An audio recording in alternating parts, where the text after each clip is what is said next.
लेकिन राजनीतिक गर्मी बड़ी तेजी से बढ़ रही है।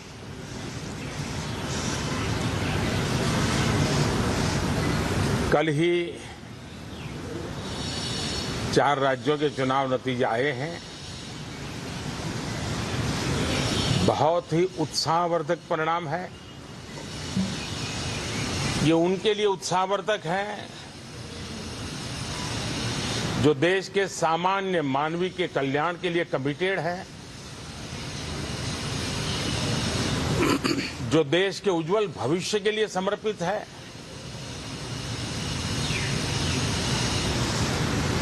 विशेषकर सभी समाजों की, सभी समूहों की, शहर और गांव की महिलाएं, सभी समाज के, सभी समूह के, गांव और शहर के युवा, हर समुदाय के, समाज के किसान और मेरे देश के गरीब, ये 4 ऐसी महत्वपूर्ण जातियां हैं जिनका एम्पावरमेंट, उनके भविष्य को सुनिश्चित करने वाली ठोस योजनाएं और लास्ट माइल डिलीवरी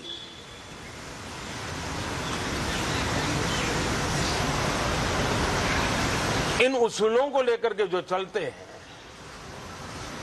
उन्हें भरपूर समर्थन मिलता है। और जब गुड गवर्नेंस होता है, पूर्णतया जनहित के लिए समर्पण होता है, तो एंटी इनकम्बेंसी ये शब्द इरेलेवेंट हो जाता है। और हम लगातार ये देख रहे हैं, कोई इसको प्रो इनकम्बेंसी कहे, कोई इसे गुड गवर्नेंस कहे, कोई इसे ट्रांसपेरेंसी कहे, कोई उसे राष्ट्रहित की, जनहित की ठोस योजनाएं कहें, लेकिन ये लगातार अनुभव आ रहा है। और इतने उत्तम जनादेश के बाद आज हम संसद के इस नए मंदिर में मिल रहे हैं। इस संसद भवन के नए परिसर का उद्घाटन हुआ, तब तो एक छोटा सा सत्र था, ऐतिहासिक निर्णय हुआ था, लेकिन इस बार लंबे समय तक इस सदन में कार्य करने का अवसर मिलेगा। नया सदन है, छोटी मोटी अभी भी शायद व्यवस्थाओं में कुछ कमियां महसूस हो सकती हैं। जब लगातार काम चलेगा, सांसदों और विजिटर्स को भी, मीडिया के लोगों को भी ध्यान में आएगा कि इसको जरा अगर ठीक कर लिया जाए तो अच्छा होगा। और मुझे विश्वास है कि आदरणीय उपराष्ट्रपति जी और आदरणीय स्पीकर महोदय के नेतृत्व में उन चीजों की तरफ पूरी तरह निगरानी है। और आपसे भी मैं कहूंगा, कोई चीज ऐसी छोटी मोटी आपके ध्यान में आए तो जरूर आप ध्यान आकर्षित करना, क्योंकि ये चीजें जब बनती हैं तो आवश्यकता के अनुसार बदलाव की भी जरूरत होती है। देश ने नकारात्मकता को नकारा है। मैं लगातार सत्र के प्रारंभ में विपक्ष के साथियों के साथ हमारा विचार विमर्श होता है, हमारी मेन टीम उनसे चर्चा करती है, मिलकर के भी सबके सहयोग के लिए हम हमेशा प्रार्थना करते हैं, आग्रह करते हैं। इस बार भी इस प्रकार की सारी प्रक्रियाएं कर ली गई हैं और आपके माध्यम से भी मैं सार्वजनिक रूप से हमेशा हमारे सभी सांसदों से आग्रह करता हूं,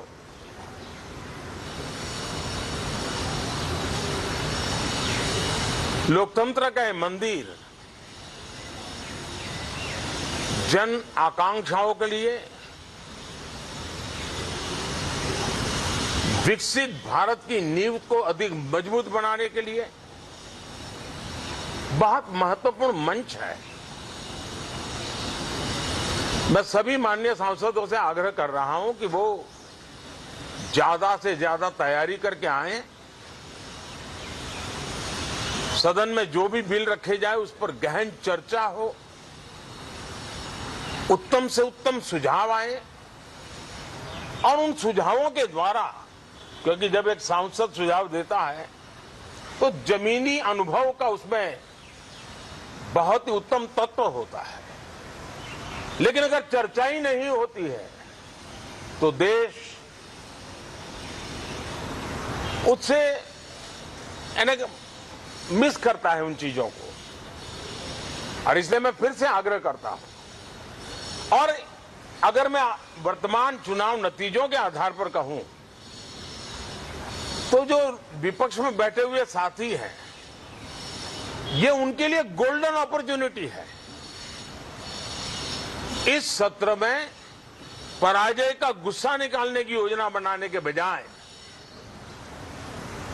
इस पराजय में से सीख करके पिछले 9 साल से चलाई गई नकारात्मकता की प्रवृत्ति को छोड़ करके इस सत्र में अगर सकारात्मकता के साथ आगे बढ़ेंगे तो देश उनके तरफ देखने का दृष्टिकोण बदलेगा।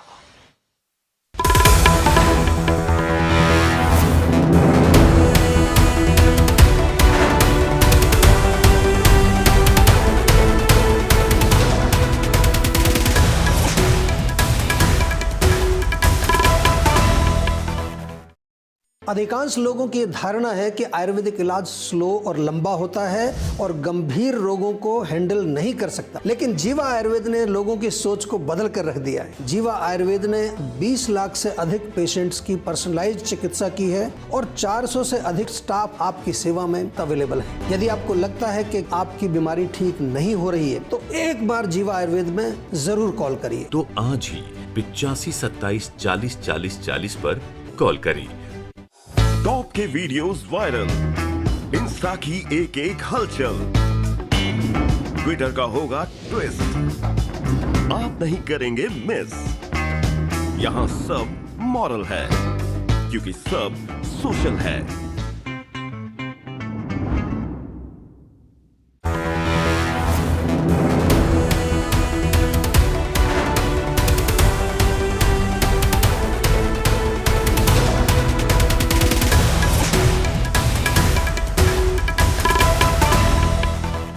कीजिए, आप देखिए देश के मन में आज जो ऐसी कुछ बातों पर नफरत पैदा हो रही है, हो सकता है वो मोहब्बत में बदल जाए, तो मौका है, ये मौका जाने मत दीजिए। और इसलिए हर बार मैं करबद्ध प्रार्थना करता रहा हूं कि सदन में सहयोग दीजिए। आज मैं राजनीतिक दृष्टिकोण से भी कहना चाहता हूं कि आपका भी भला इसमें है कि आप देश को सकारात्मकता का संदेश दें, आपकी छवि नफरत की और नकारात्मकता की बने, वो लोकतंत्र के लिए अच्छा नहीं है। लोकतंत्र में विपक्ष भी इतना ही महत्वपूर्ण है, उतना ही मूल्यवान है और उतना ही सामर्थ्यवान भी होना चाहिए। और लोकतंत्र की भलाई के लिए मैं फिर से एक बार अपनी ये भावना को प्रकट करता हूं। 2047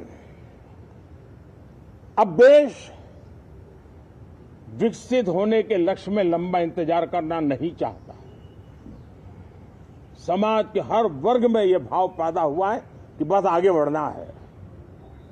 इस भावना को हमारे सभी माननीय सांसद आदर करते हुए सदन को उस मजबूती से आगे बढ़ाएं, यही मेरी उनसे प्रार्थना है। आप सबको भी साथियों मेरी बहुत बहुत शुभकामनाएं हैं। बहुत बहुत धन्यवाद। तो शीतकालीन सत्र से पहले प्रधानमंत्री